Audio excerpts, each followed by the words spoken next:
looking back, I had no business doing that deal. And I think that's another massive lesson here, is that nobody's going to give you permission to do anything. I had a lot of people tell me that it was stupid. I had a lot of banks tell me no. 9 banks told me no before the 10th bank, Tompkins Trust Company in Ithaca, New York, told me yes. I met with 100 plus investors for 6 of them to say yes. And I got told that it was a pretty stupid idea by a lot of people very close to me.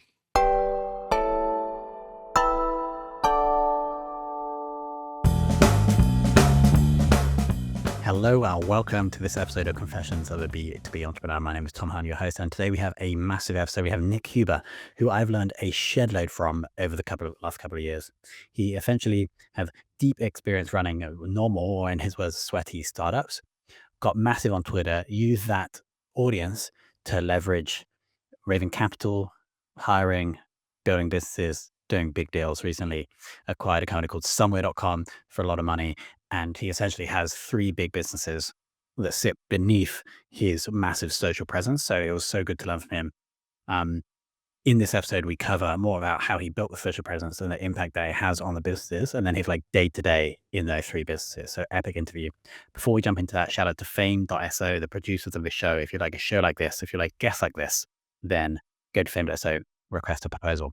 Let's jump into the chat with Nick right now. Nick, welcome to the show. Tom, thanks for having me. So the first thing, I want to break this down into 2 areas. Area number 1 is social and how it's impacted your ability to make money. And then second is more like deals and the business structure.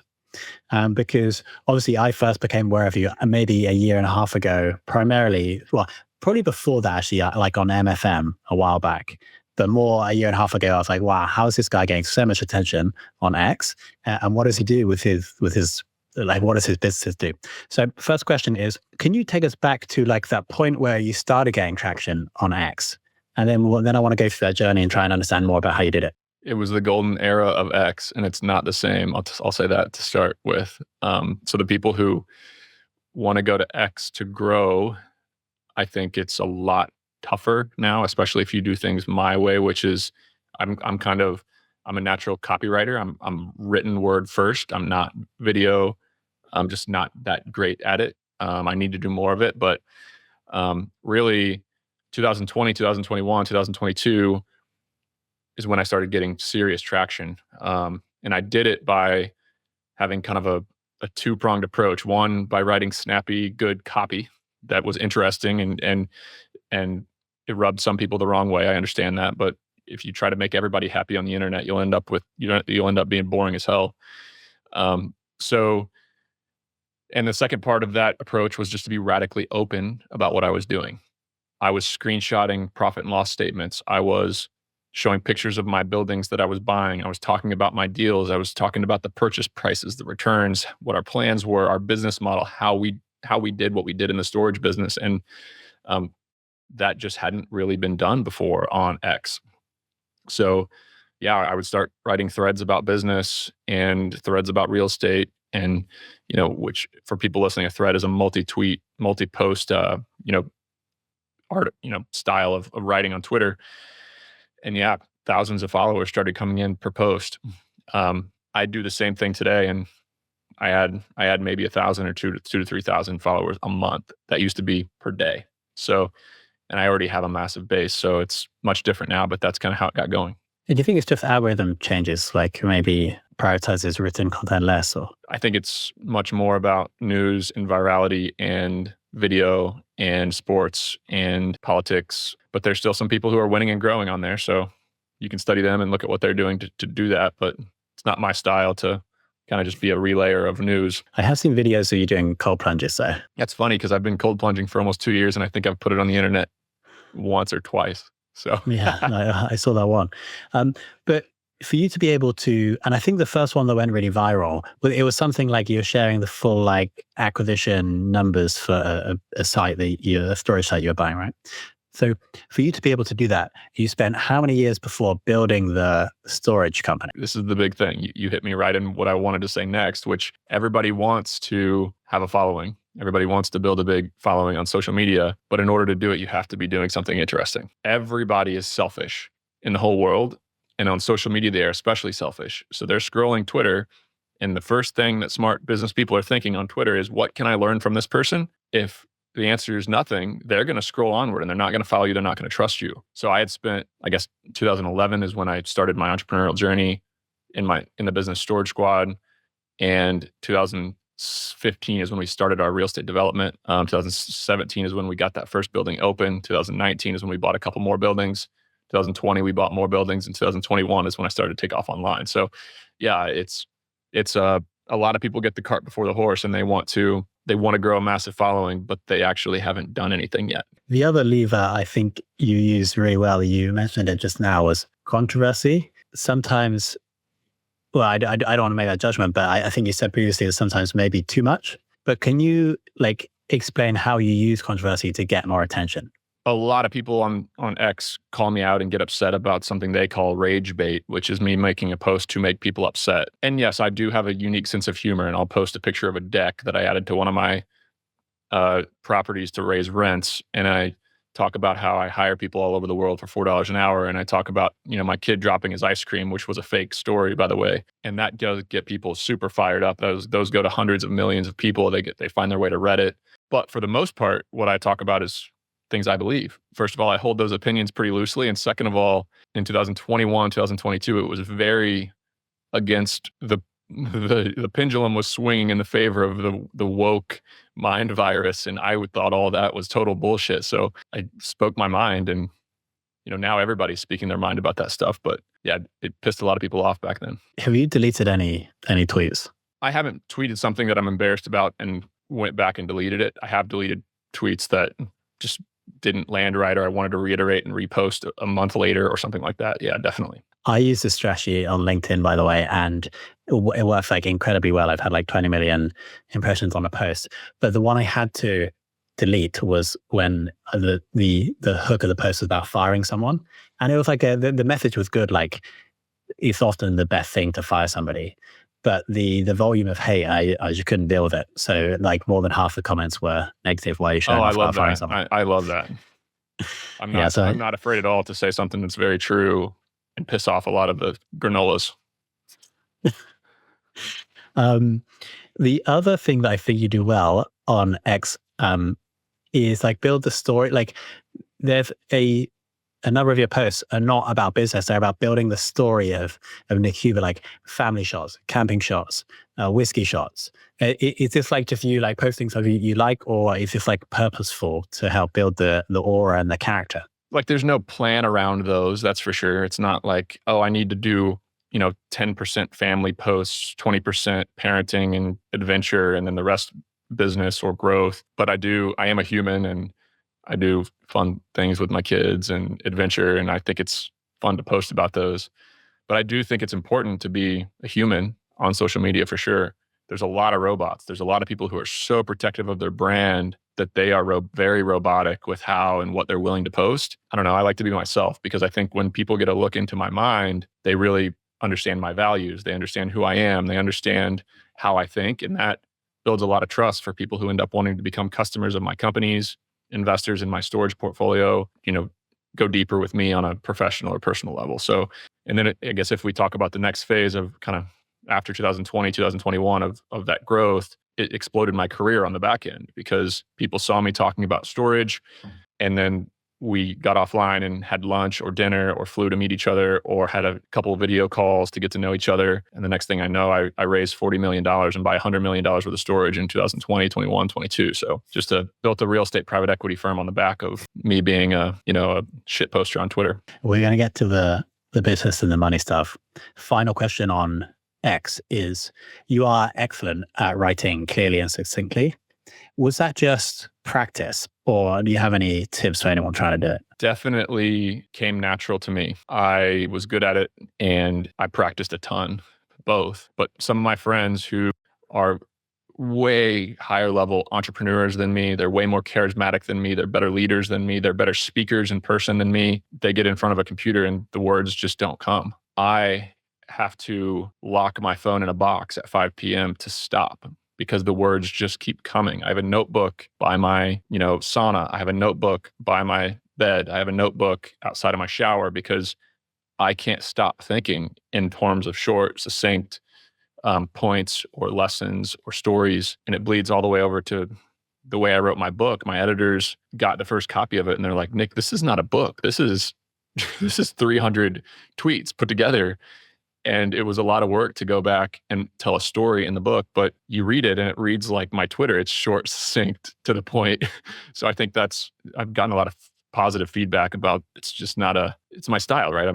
I can say, one of my strengths in life is that I can say in 20 seconds what it takes somebody else 2 minutes to say, both on X, but also spoken. So no real insights for the audience on how they can do it. It's more of a gift. No, I think practice definitely is an important part of it. There's a course that Sam Parr is a great copywriter. He's the My First Million co-host, which you're familiar with. He has a course called Copy That, copythat.com. And you get good at writing copy by actually writing it, like literally copying it by hand.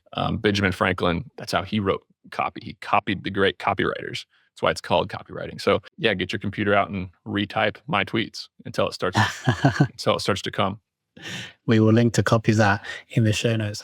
But okay, let's talk about business and money then. So I want to just map out the journey. So we started with it was the moving company, and then it was storage, I think without significant external investment. And then we started building the X audience, and then we got significant external investment into the storage company. Is that right up until roughly 2021? So we raised for our first couple deals in 2020 because I started tweeting in late 2019. I raised $5 million for 3 deals or 4 deals when I had 3,000 followers on Twitter. So it started with a very small, niche, valuable audience. So that should be encouraging for people listening, that you don't need 400,000 followers to do this. My business accelerated by people I met when I had 3,000 followers. And the lurkers are still around Twitter. They're leaving because it's not as good of a place for people who want to learn and mental stimulation, but they're there. And if you start sharing what you do, the investors will find you because they're always hunting. They're always hunting for opportunities. And you were able to get the first facility, I think, with cash from the moving business. So back in 2000, if we rewind, 2015, I was 4 years into running my student storage business, Storage Squad, and I had $500K in the bank. My partner and I did from that business. And we raised another $500K from investors. We borrowed 1.7 from a bank.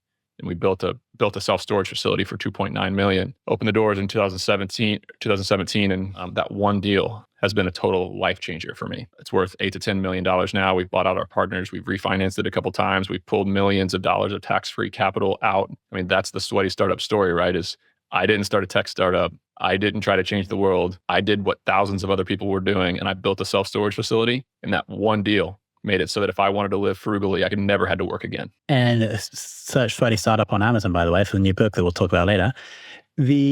Why was that such a good deal? With you had just done the research to find the perfect site, the finance had worked out. Why was it such a banging deal? Timing. You could build a building for $50 a foot, all in, land included back then. That same building would cost $110 a foot to build now, double. Interest rates dropped from 2015 through to 2022, and storage became hot. It was in a market where we picked a good market. We did our research. We got a high traffic proper piece of land. We had no business building that building. And I think I was 24 years old running around trying to get capital and borrow over $1.5 million from a bank. I mean, looking back, I had no business doing that deal. And I think that's another massive lesson here, is that nobody's going to give you permission to do anything. I had a lot of people tell me that it was stupid. I had a lot of banks tell me no. 9 banks told me no before the 10th bank, Tompkins Trust Company in Ithaca, New York, told me yes. I met with 100 plus investors for 6 of them to say yes. And I got told that it was a pretty stupid idea by a lot of people very close to me. And so that building is still part of Bolt Storage, which is one of the portfolio companies that you now own. And some of the remaining ones have been acquired with funds acquired through investors from X. I bought somewhere.com a year ago on May 1st, 2024. I raised $20 million from 39 people, half of which were from X. When we started popping off on X, we had Bolt Storage, what was a company, but it wasn't the size it was after you managed to raise money. And then, so we did that. And then what was the next business you started after Bolt Storage and you had the X presence? That was somewhere.com. I got involved in that business in 2021. Yeah. Got it. In 2021, I was a customer first and then affiliate. I hired a bunch of Filipinos to run my self-storage call center. I became an investor a year later, bought in for 15% of the business. And then 2024 is when I bought the majority of the business. But that was the next one. And then RE Costseg, the real estate services firm that's turning into a very big company with 60 plus employees, 700,000 plus a month of revenue. That was 2022, May of 2022, we started that business. Yeah. That's the three-headed monster: Bolt Storage, Somewhere.com, and RE Costseg. It was a power law of businesses that I started. Because the other 7 combined are worth a third as much as the smallest of those 3. On the Somewhere deal, an interesting question I have here is that I think I heard on a different podcast that you were making something between $20,000 and $30,000 per month as an affiliate. And that's obviously like great cash flow for the business or for you personally. Why decide to like go through the 20, or why the valuation was like 50 million, I think. Why decide to go through this, take control and be responsible for it when you had that cash, that nice flow of cash coming to you? I have one thing about me is that I have a unreasonable ambition and irrational confidence. So yeah, Marshall approached me in the fall of 2023 and said, "Hey, Nick, conversations have started with another big investor who wants to take control, own 51% of Somewhere.com. And Nick, like, do you want to sell half your shares? I own 15% of the business. So some basic math here is like north of $3 million for me to sell half my shares, and I keep half my income coming in. I mean, that's not generational wealth, but that's life-changing money from a boy from Perry County, Indiana. It would have been probably reasonable for me to take that deal. I think Somewhere.com is going to be a publicly traded company someday that's going to be very, very large. And I didn't want to look back and have a regret that I didn't take control of one of the best businesses that I'd ever been a part of. So you just saw the potential. But then from deciding to be like, I want to control this, to actually making it happen, I want to understand like what you had to do, because you also had to get the money or like some of the money. I did negotiate a deal where there was enough upside for me. I had to raise $20 million. I had to borrow $9 million from Marshall personally. I had to find a way to structure it with all the investors. I did 2 tranches with 2 different carry. I didn't hire an investment banker. I hired some very good attorneys to help me. It was an intense deal. And again, the pattern in my life is very clear at this point that nobody is going to give a guy like me permission to do something like that. Oh, you're an influencer who tweets about storage. You're going to go raise $20 million to buy a $50 million business. Are you mad? But I did it. And the other thing that I find interesting about that deal, I think, is that you also, at the time of like doing the deal, you brought in a CEO. So you hired and implemented a CEO. So many moving parts, because Marshall was the CEO running the business, but I needed a head of sales. I needed a CEO to replace Marshall so that he could go on to his next venture. He's a 0 to 1 guy, still a great friend. I'm sure he'll build another massive business, great operator. But I had to build the management team that was going to take over, because I had, my media. I just signed my book deal. I had Bolt Storage. I had RE Costseg. Yeah, man, so many moving parts over that 3-month period. Which brings me nicely onto my next point about your time. Right now, maybe there's 5 areas. There's like the other 7 businesses. There's like personal brand, book, etc. Then there's 3 companies. So there's 5 things. Roughly, probably varies month to month, but roughly, where are you spending your time? I've gotten very good at pulling certain levers, and it's unbelievable the amount of similarities between the companies. We used Somewhere to rebuild our sales team at Bolt Storage in South Africa. And our conversion rate went from 30 to 42%. Massive, massive value for our business, because we hired a head of sales to coach our reps, to do performance management, get more serious about promotions and sales and callbacks. And our reps became salespeople instead of order takers, right? That move has increased our occupancy 10%, revenues up 14.1% Q1 at Bolt Storage, while the publicly traded companies like Extra Space and Public Storage saw revenue drop year over year. That move changed everything at Bolt Storage. So guess what? We're rebuilding our sales team at Somewhere.com in South Africa. We're rebuilding our sales team at RE Costseg in South Africa. So we're making the same moves at all 3 companies. It's fun running 3 companies. How my time is split, I would say 20% on my media and my brand, which fuels the business. I have a team there. I have a head of content, Colin. He's in the States, and he has 6 employees that work for him to run my personal brand, to run my newsletter, my books, my 2 podcasts, all of it that I have. Roughly, if you're happy to share like the rough cost for that per month. It's $350K a year at least. It's Colin, who is paid very well, and then 6 folks in South Africa, Latin America, and the Philippines. So, because I have 2 podcasts. I have a 200 person newsletter. My media team is heavily involved in growth and marketing at all 3 of the businesses. I have my book, I have Instagram, LinkedIn, Twitter, Facebook. I have all these social media platforms. So it's I have this podcast tour that my team helped me set up. So yeah, man, it's a business in itself. That's probably 20% of my time. And then the rest of it comes in waves, kind of like last summer into the fall was very much Bolt Storage. I was fully focused on rebuilding that sales team, improving our marketing, improving our leasing, just making Bolt Storage better. Then you switch for a month and focus full into RE Cost Seg. Then you move over and you're finding the lowest hanging fruit in each branch of all businesses. But luckily, I have some incredibly talented operators and people in these companies. So we can work together on figuring out what is the lowest hanging fruit for us to make the biggest impact in this business. I'm helping executing, I'm helping with the hiring, I'm helping with the strategy, but I'm not doing like any work. If that makes sense. Does each of the three companies have a lead or a CEO? And then when you come in, you're like almost like special ops. You go in, do that, and then you come out. Like no one's reporting to you in those companies. Is that right? Got it. Okay. And you're confident in making that 350 grand investment in the social content stuff because you'll see, I assume you're seeing the impact it has possibly on somewhere the most because the audience of you personally is probably most aligned with the customers of somewhere. I've raised $40 million on the back of my media brand for Bolt Storage. Without my media company, we have 8 storage facilities today. Instead, we have 65. I send $3 million a year of business to somewhere.com. I send $750K to $1 million a year to RE Cost Seg, maybe more. So I signed a $500,000 book deal with HarperCollins. All that money's flowing. It's all a result of X. Like my entire world is a result of my brand. So it'd be foolish for me not to invest that money in it. I assume there's excess cash is coming back into the middle. Are you planning on acquiring another one, or what are we doing with the cash? It's so lumpy. It's really funny. When you're running businesses like this, I'm an investor in a pest control business that I've put $500,000 plus in. Titan Risk has been phenomenally capital intensive. I'm 350 grand deep in investing in that business. It's got potential, but it's just a hard property and casualty insurance business is hard. The business brokerage has been a capital suck. I'm investing all this cash into my media company. And then, RE Cost Seg, somewhere.com, and Bolt Storage are all profitable.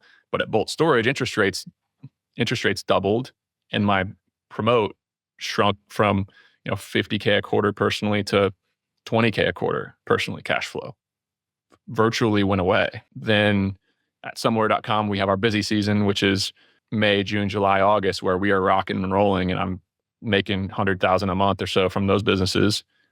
But then there's the November, December when you can't get anybody to hire to save your life and the company breaks even. RE Cost Seg, super seasonal as well. Like in the spring tax season, we do $750,000 a month. We're hunkering down for the next 4 months to break even or make a little bit of money. So super, super lumpy cash flow that's coming in. And with all the investment opportunities in my storage and these side ventures, some days you feel broke. In terms of personal cash flow, at least it seems that you don't have like massive needs from my view of your social media personality. But has that gone up, I guess, in the last few years once the cash has increased? I've been very careful about increasing personal overhead. I still live in a house that I paid $300,000 for. I mean, I'm spending more money. Like private healthcare is expensive.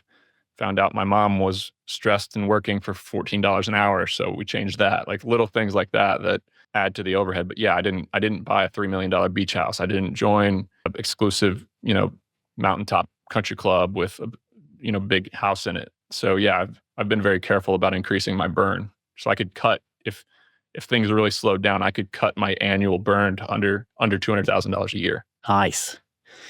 Let's talk about the Sweaty Startup, the book that was released recently. Can you share a little bit about why you thought? Here we go. It's linked below. The Amazon link is below. Go and buy a copy. Can you share a little bit about why the book? So my message is not a sexy one. This book will never sell 1 million copies, but entrepreneurship, when it comes to the media, is dominated by new idea, change the world, raise money type of entrepreneurship. So you talk to any 18 to 30-year-old aspiring entrepreneur, and they're programmed to think that they need a new idea, they need to raise money, they need a new product, they need to go on Shark Tank, they need to move to Silicon Valley to build wealth. That is terrible. It's terrible. It's a pandemic among entrepreneurs to think that way, because all the wealthy people I know, they did common things uncommonly well. They started a business where there were competitors, and they iterated and they out-operated and they beat them. So they did not have a new idea. They made their wealth by out-executing the competition. So this book is about doing common things uncommonly well and thinking about entrepreneurship in a whole new way. I'm totally with you on the anti-VC stuff. Like, you just look at the numbers, like out of the percentage, the number of people who've ever got rich from taking VC investment is like an infinitesimally small. Yeah, everyone thinks that this is the only route to getting wealthy. So I'm totally behind that message. The book is linked below. Nick, I want to thank you so much for coming on today, but also want to thank you for everything that I've learned from you without ever meeting you, from X, from podcasts, etc. I really like following people that are very open, especially with numbers, and you are. So it really helps me. So thanks for coming on. It's been awesome. Really appreciate it.